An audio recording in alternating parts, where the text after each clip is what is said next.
our digital world.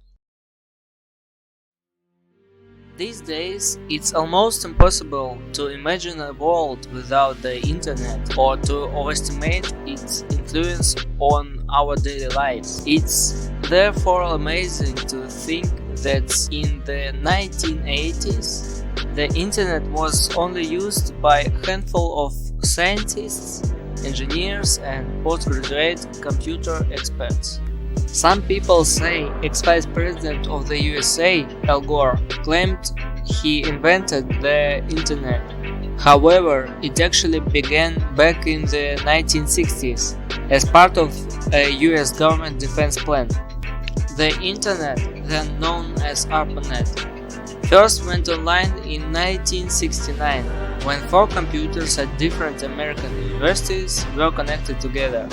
A man called Charles Klein was first person to try and connect to another computer via the internet, but the system crashed when he typed in the G in login. Email first appeared in 1979, and the first discussion group started in 1979. Back then, there were no computers in people's homes or offices. They were mostly in universities and scientific institutions, and using the internet with its complex systems was generally beyond the understanding of the non-scientifically minded. Then, in the 1980s, the British scientist Tim Berners-Lee invented a much simpler system which became the World Wide Web. The system which allows us to move from one website to another. In 1990, the internet finally became accessible to the general public. Now we do everything from watching a preview of a new film to Skyping a friend on the other side of the world.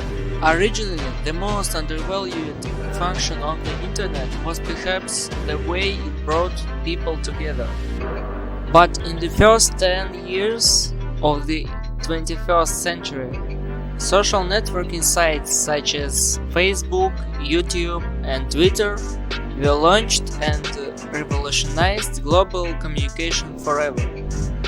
That meant that news reporting was no longer only in the hands of multinational media companies, as social networking sites and independent news blogs become more popular and influential.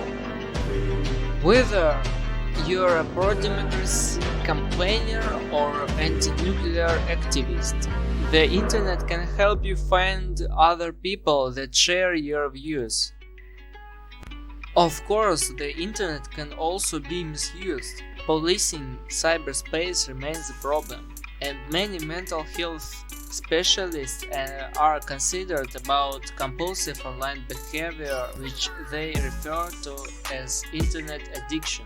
However, the internet has made us more independent and self-reliant and has redefined our relationship with the outside world.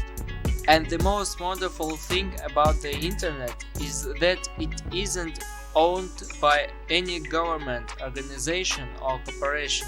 Cyberspace belongs to us all.